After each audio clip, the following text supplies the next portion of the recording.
high and dry. Oh, well, I don't wanna jinx it, baby, and twist myself at the spine.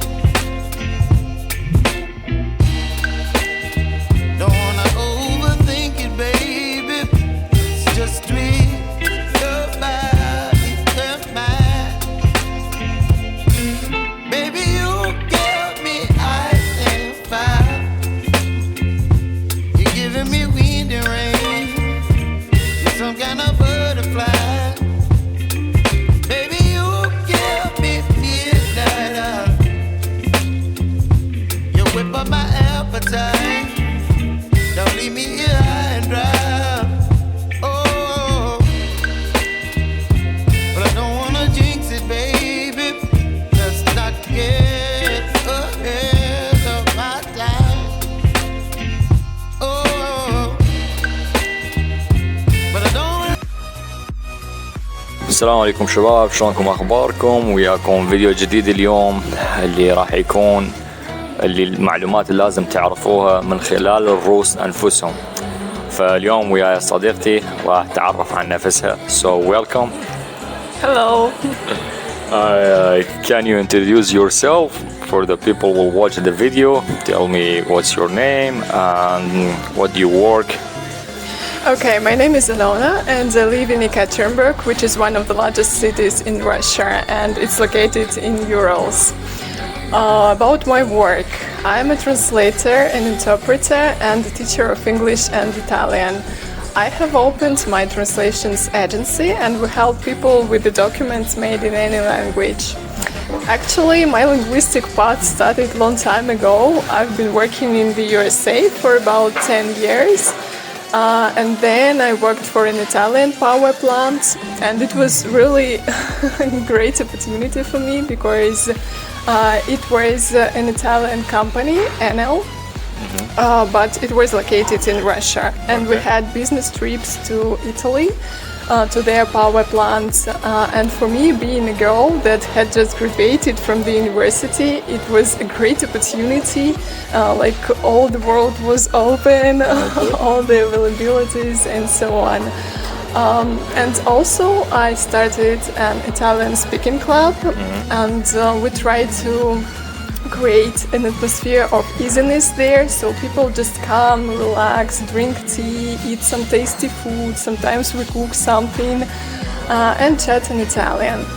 I really love my job because like it consists of various parts, and I never get bored. Okay. مثل ما سمعتوا هي اسمها إلونا، تشتغل كمترجمة ومترجمة مستندات ومترجمة فورية للغة الإيطالية واللغة الإنجليزية. عايشة بمدينة يكتنبورغ اللي حاليا احنا متواجدين بهاي المدينة. فهي تقول انه كلش تحب شغلها بسبب انه تساعد الناس حتى تترجم المستندات مالتهم، وكان عندها تجربة عمل في امريكا، يعني كانت فترة من الفترات بسبب برامج التبادل الثقافي عاشت في امريكا، واشتغلت ويا شركة ايطالية. انه هاي الشركة كانت عندها مقر في يكتنبورغ بروسيا، وحاليا هي فتحت شركة خاصة بها للترجمة، ترجمة المستندات، حتى تساعد أكثر ناس اللي يجون روسيا بخصوص الوثائق اللي يريدون يحتاجون ترجمتها من اللغة العربية، إنجليزية، إيطالية، إنجليزية للغة الروسية. فراح أخلي اللينك معلومات مال لونا بالوصف مال الفيديو، حتى أي شخص إذا يحتاج ترجمة مستمسكات من اللغة العربية إلى الروسية، من الإنجليزية للروسية، تقدرون تتواصلون وياه. So you understand everything, I think. Of course. Yeah. I understood some words because they're similar to English. And there was a little bit understanding. So like many people like as a foreigners, like they think about Russian culture is very close culture. Like for me, when I come to Russia, like 6 years ago, like people in my city was saying like don't go there, like I come to festival in the first time in my life, and they was telling me, oh, people there, they don't smile, like life is hard and this stuff. So can you tell me, like, as a Russian, little bit information about Russian culture? Okay. Talking about the Russian culture. Take the mic. Okay. Yeah. Okay, talking about the Russian culture, it's important to mention that it's a multinational country and there are about 190 different peoples here. Like the main percent, about 80% are Russians, but the most numerous parts are also Chechens, Bashkirs and Tatars, and all of them have some their own traditions and so on. But we have something in common too. Like walking in a street, a foreigner may be very surprised because they see gloomy and reserved people. Yeah, it's true. Like that's generally in the streets people don't smile or something like this. It's because we don't show our emotions to the foreigners. But it doesn't mean that we are very close, because if you come to your friend's house, you will see that people are really open-hearted and helpful. And if a guest comes to your house, you have to cook something or order something to eat and to make sure that everything is okay and he has everything he needs. Okay.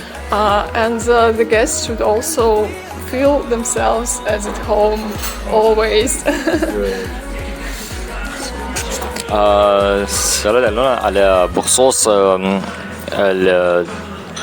انه الناس دائما يقولون عن روسيا انه هذا بلد منغلق والناس ما يبتسمون بالشارع وهي الشغلات. فإلونا خبرتني انه بخصوص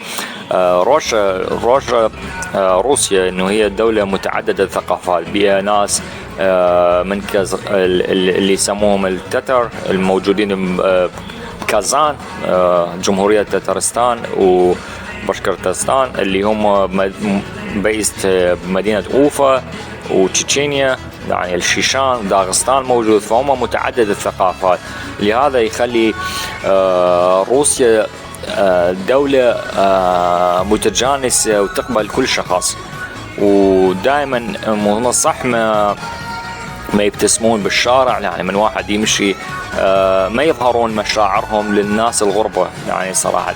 لكن من يصير عندهم ناس كضيف يجون على البيت، فدائما يحبون يطبخون لشخص، يقدمون له أحسن يعني استضافة، ويخلوه يعيش أنه هو موجود ببيته، يعني دائما يعيش أنه هو مرتاح بالمكان اللي عايش فيه. So, like about some tips, like of Russian culture, like what should people do, what should not people not do it, about food, like some interesting things you want to say about, like from your experience as a Russian inside Russia, like what you like to share with people, like some information that it will be hard like people to find it in the internet maybe. Okay. Yeah. Okay. So first, let's talk about the food, because it's one of the most interesting topics. Okay. So in general, people here have like breakfast, lunch, and dinner, as everywhere, I think. Yeah, for breakfast we have maybe porridge or cereal or something like this, or just open sandwich with something. It's something small. And for lunch we always have soup. Like it's kind of a mindset. Yeah, and it's a big bowl with broth and a lot of meat and vegetables. It should be at least. To make you full. Actually, my friend killed me. Like when he hosted me for 1 week, like every day he was giving me like soup, And for people from Middle East, it's not normal, like to eat soup every day. Yeah, and our soups are a little bit different from others one. That's why I'm telling that it's something that make you really full. And dinner is usually like meat, fish, or something like this with a side dish like mashed potatoes or vegetable salads. And actually, we have different cuisines of the world here, and the most popular ones are Russian, Italian, and Japanese. Okay. You can find anything you want if you want it. Okay, then let's talk about what you can do here when you come and what you shouldn't do at all. As a foreigner, they should know. As a foreigner, yeah. So I have already told that Russians are quite reserved. So if you are standing in a line or you are waiting for the bus, and you want to chat, don't do it. Really, because people will look at you suspiciously and just think that you are weird or something like this. And I think the reason is that it's not a common practice to talk to the strangers and to share some information with them. Maybe people are afraid also to be socialized, to open a conversation with new people or enter new people in their life. Sometimes that also be a reason. I didn't think about it, actually. Because I'm doing my survey also, I'm doing that sometimes. Okay, but if you come, for example, to our patient's clinic in the afternoon or in the morning when there are a lot of older people in a line waiting for their appointments, you will learn everything about their lives, even if you don't want it. They like to share. They like to share, yeah. The problem is that older people here, they suffer from lack of communication. Yeah, because we don't have a culture of clubs for older people where they can chat and find some new friends or do some crafts or something like this. And I think it's not very good because they really want to talk just to somebody. Yeah, and also what you shouldn't do, you shouldn't smile at people in the streets. It can seem very mean, but really people will think that you are, I don't know, something happened to you.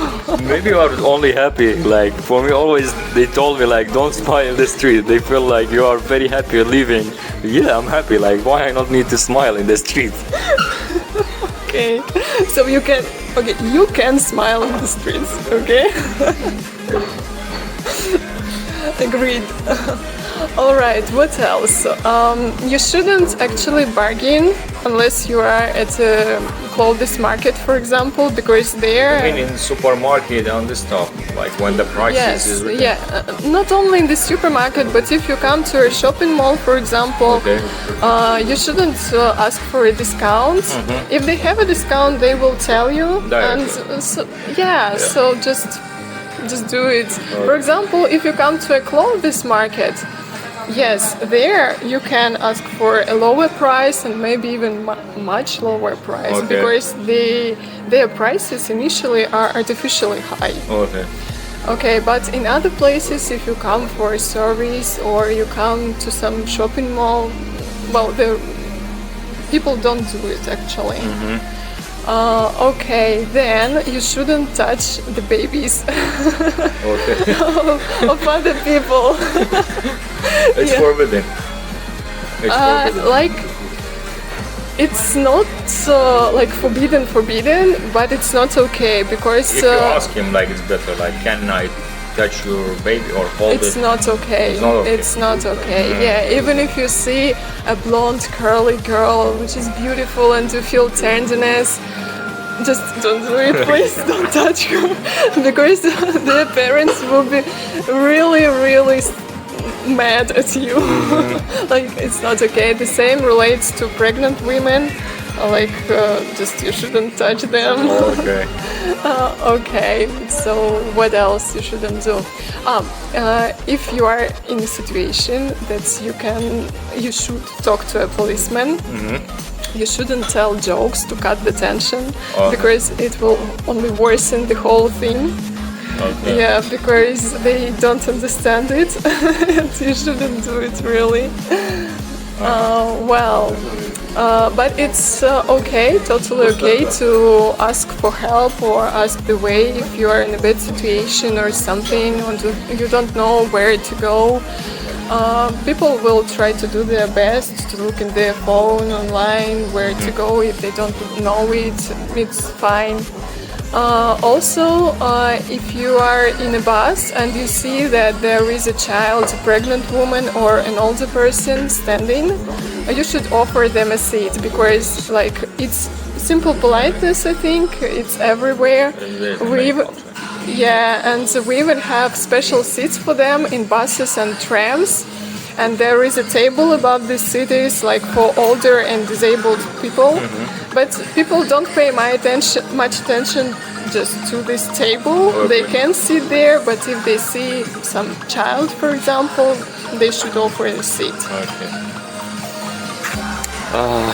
هاي سألتها بخصوص الأمور اللي ممكن الشخص يسويها بروسيا واللي ما يسويها بروسيا، وعن الأكلات.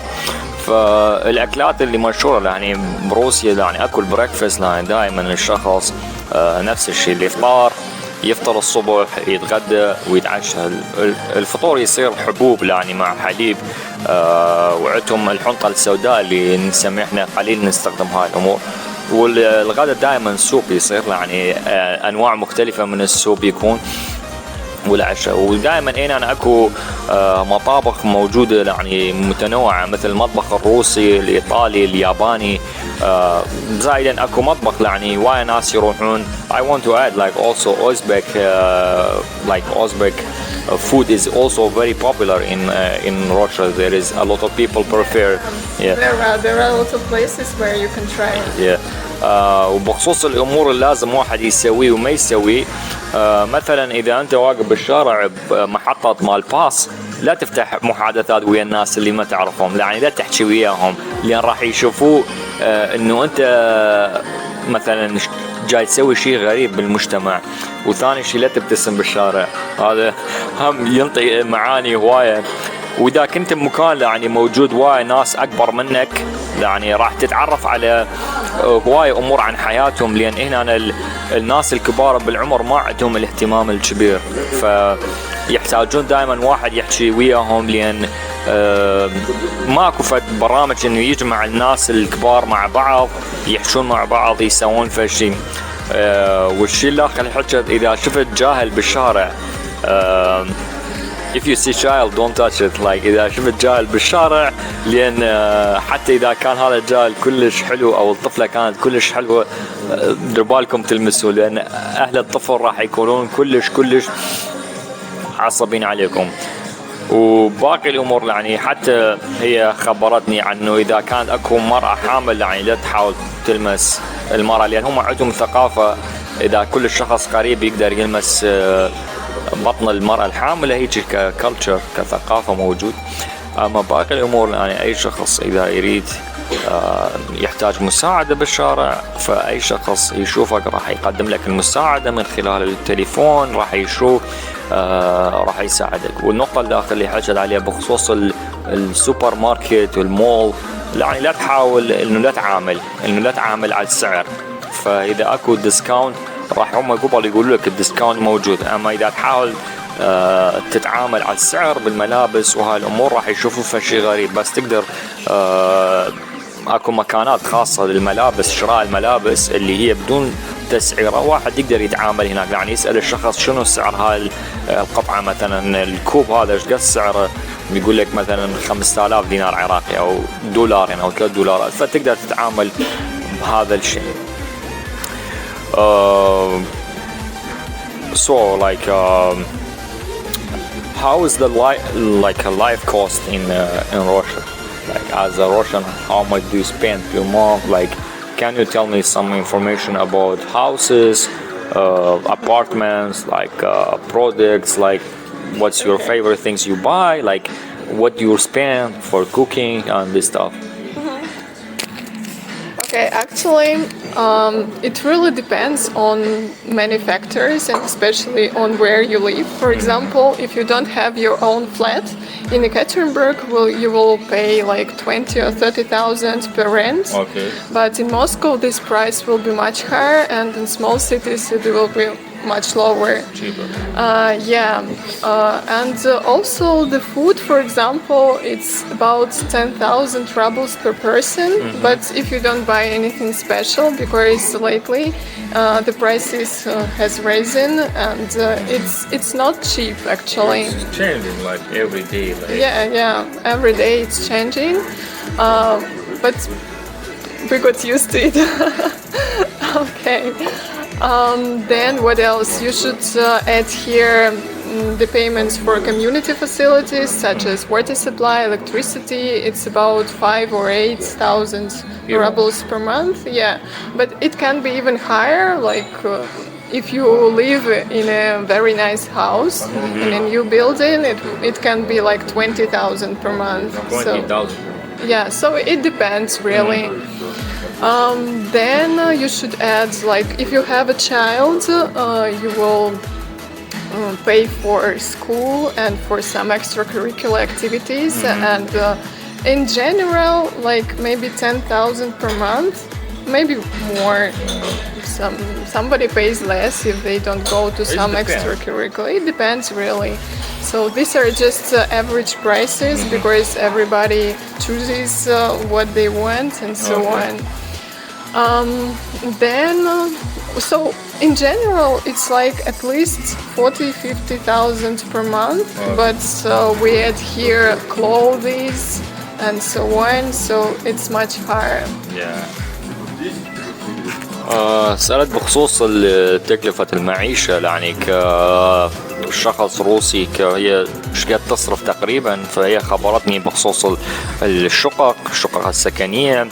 الشخص يعني إذا الشقة مو ملكه يدفع خلال 20,000 روبل 20,000 روبل اللي ما يعادل تقريبا بحدود $400، لأن هسه الروبل يصعد ينزل، فالشغلة طويلة هذا. أما بخصوص تكلفة المعيشة يعني واحد يقدر يصرف تقريبا 10,000 روبل. 10,000 روبل تقريبا يعادل $150 يعني شهريا للفود الأكل. وبخصوص اكو سيرفيس يعني ماي كهرباء، فهذه تقريبا 8,000 روبل $120-130. اذا الشخص عايش ببيت حلو يعني شقة حلوة يدفع 20,000 روبل يعني تقريبا يدفع $350 فقط. $350 فقط سيرفيس. وإذا كان عنده طفل يعني يروح المدرسة فيدفعون للطفل همينة تقريبا بحدود 10,000 روبل، هم تقريبا $150 تكلفة معيشة الطفل. فبحدود يعني الشخص يصرف تقريبا $600 إلى $700 شهريا يعني مدينة يكتنبورغ يعني احنا نحكي. هذه بمدن الصغيرة يعني إذا قرية فيليج يكون راح أقل يعني الأسعار أقل هناك، لأن نسبة الناس مو كبيرة فيكون أقل. أما بموسكو هذا السعر أعلى راح يكون، لأن تكلفة المعيشة بموسكو أغلب. One question is the government support like family if they have a children's, or like did they give any financial support or anything that they help the children to like their parents to make their children life better? Okay. So there is a program for everybody who delivers a baby. So when you deliver a baby, you get some money and you keep getting it in the first 1.5 years. Okay. Then you keep getting it until the child is 3 years old, but it's like 60 rubles per month. So. Are you kidding? No, I'm not kidding. Really, it's crazy, and nobody goes to make the documents to do it. I can go with pass 2 places, like maybe like with that one. Yeah, it's crazy. But before a child is 1.5 years, you can get pretty nice money. Anyway, just it will help. Like buy stuff for the child. Yes, in yes. the beginning, it's hard. Like. Yeah. So when you deliver a baby, and there is also like a payment not only this every month payments. Okay. But I'm not sure how much is it now because they are growing. It's like 6 or 700,000, but I'm not sure really. Okay. So maybe it's less. And for the mom of the child, like how she will survive, like first, let's say 2 years, like the government pay only for the child or for the mom or the dad? How would this scenario happen if the child have mom and dad, or only the child have only mom? It's working this system, or like Okay, look, the mother doesn't get the money for herself. yeah. The money go for the baby. Okay. Like, but if, for example, you are in a tough situation and you can prove it with the documents that you don't have enough money just to eat and to buy something, some clothes for a child, you can just file the documents to some service, to a public service, and they will give you like money every month. Okay. But it's not a great amount of money, but it will Just help like, anyway if you are in a very bad situation. And then even if your child is like 12 years old, you also can file these documents and tell that I'm sorry, I don't have, without I'm sorry of course, now I'm in a bad situation and I don't have money to just to buy food for my child, and they will help you. اوكي.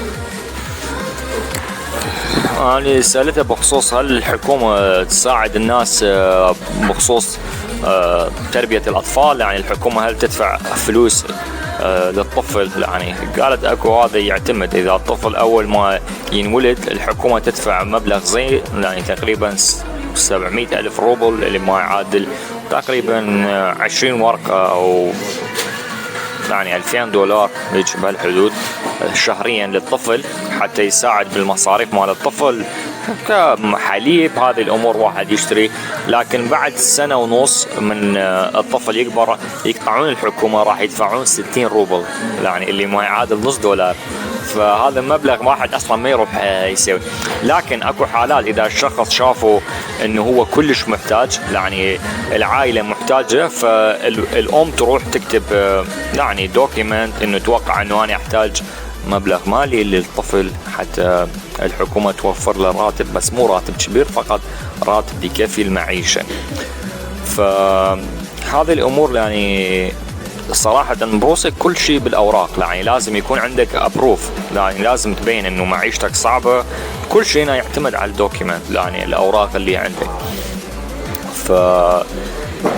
I have only 2 more questions and we will finish.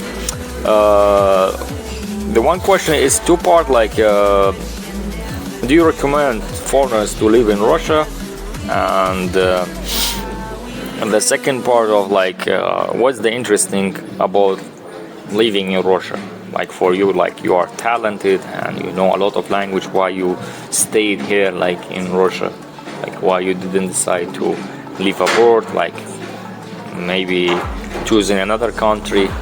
So this is like first question with 2 parts and then I will ask you the other question. I سألت لون بخصوص يعني هل تنصحين الأجانب يعيشون في روسيا؟ وكأنك شخص روسية تعرفين كثير من اللغات، يعني تعرف الإيطالية، الإنجليزية، شو عجب بقيتي بروسيا ما اختارتي دولة ثانية تعيشين بها؟ فخلينا نعرف الجواب منها. Okay, so why a foreigner should live here and should here not? Well, it's a very difficult question actually, because it depends on the person, and if you come here and you like the lifestyle of the Russians and like maybe there are things you can do here, you can live here and you can live a happy life actually, because here there are a lot of opportunities. You can develop yourself and your career in any area if you are in a big city. For example, Ekaterinburg is quite a large city, and here if you really want and if you work hard, you can just start something. Yeah, you can start build life. Yeah, but well, Um, why I stay here? Yeah. I've been working in the USA and I've been working in Italy and I studied French, Italian and English. Like 12 years ago or something like this, I wanted to move to the States, but I didn't do it because I understood that the most important thing for me are people. Like I decided to stay with them, but actually I have opportunities here, I have opportunities there, and no one can say if it will be better here or there. So you just choose it and that's it. أنا سألت بخصوص السؤال السابق، فهي خبرتني إنه كأجانب واحد يقدر يعيش بروسيا، لكن لازم يعتمد على الشخص نفسه، يعني شنو نوع الحياة اللي يبنيه. مثلا أنا الشخص لازم يشتغل يعني بصورة جدية، يعرف شنو الأمور اللي يقدر يسويها. مثلا في مدينة يكتنبورغ تعتبر مدينة كبيرة، فواحد يقدر يبني مشاريع هنا، مشاريع صغيرة، ويقدر يكون عائلة ويقدر يأسس في الشيء. أما بخصوص السؤال الثاني، أنا سألت ليش إنه بقيتي هنا، فهي تقول السبب الوحيد إنه هو الناس. يعني إذا المكان اللي أنت مرتاح به وتبني حياتك، فإنه هي عاشت بأمريكا واشتغلت بأمريكا، فحاليا هي حياتها هنا يعني مستقرة، عندها شغلها الخاص، فيعتمد إنه على طبيعة الحياة. إذا أنت كنت مرتاحة في مكان هذا يكفي، فهي ما راح تعرف انه هناك راح يكون افضل لها مثلا بامريكا او دولة ثانية يكون افضل. فحسب يعني كل شخص طبيعة حياته شلون يكون بالدولة، فيعتمد على نمط الحياة. اذا كنت مستقر ومرتاح هذا احسن شيء. So last question, it's about like what's your dreams and your goals? Like can you share it, and what you want for Russia? Okay, so I think these are even different questions because my dream is to have everybody healthy. The reason is that even if everything's okay in your life, like you have family, you have your job, you love it and so on, but if your close person isn't healthy, everything loses sense, really. So I think it's the main thing. And about my goals, I want to continue improving the work of my agency, and I want to continue the stuff with the speaking club. Maybe it will be also an English speaking club, but I'm not sure yet if I do it. This is about job, and also to try to keep this life-work balance, because you always have to get a job and also to be with your family. Yeah. Okay. أنا سألت بخصوص شنو أهدافها والأحلامها في الحياة وشنو تريد روسيا. فهي أول شيء قالت أنا أتمنى إنه كل الناس يكون صحتهم زينة، لأن أهم شيء الشخص يكون حياته صحية ويعيش حياة كريمة، يعني ما عنده أي ألم وما عنده أي مرض. أما بخصوص أحلامها إنه هي تريد تكمل طبيعة عملها، وإنه يكون عملها مستمر وإنه ثابت. هذا الشيء حياتها مستقرة، لأن تريد تبني حياة جيدة ومستقبل جيد لها ولعائلتها. فأنا كنت سعيد اليوم حكيت ويا لونا. أتمنى إنه يعجبكم الفيديو هذا، وراح أخلي معلومات ألونا بالوصف يعني بالفيديو، لأن إذا واحد يريد translation documents يعني يحتاج ترجمة يقدر يتواصل جوا. راح أخلي رابط التواصل المباشر بخصوص مستندات notarize كل هذه الأمور، فهي راح تساعدكم. So I was very glad, thank you for your time that you give me, and I talk like I will share your information, like I will put link of your. Yeah, good. So you'll take classes in Arabic with me. So I think it will be useful for a lot of people because like one of the problems like we didn't talk about it, like there is a lot of companies they use foreigners like in like document things and translation things. So I know you and a lot of people of my friends they say good thing about you when you help them with the things, and it was like very common price, like not something hard, like, and they was happy with it. And I think it will be useful for more people, like if there is anything you want to share with the people, like it's yours, the mic. Well, first of all, I would like to tell you thank you for inviting me to this interview. Thank you for the coffee. You're welcome. Yeah, thank you really, because it's a really nice experience to talk to you, and I was glad to share some ideas with the audience. أتمنى الفيديو عجبكم، نشوفكم الأسبوع الجاي. Peace.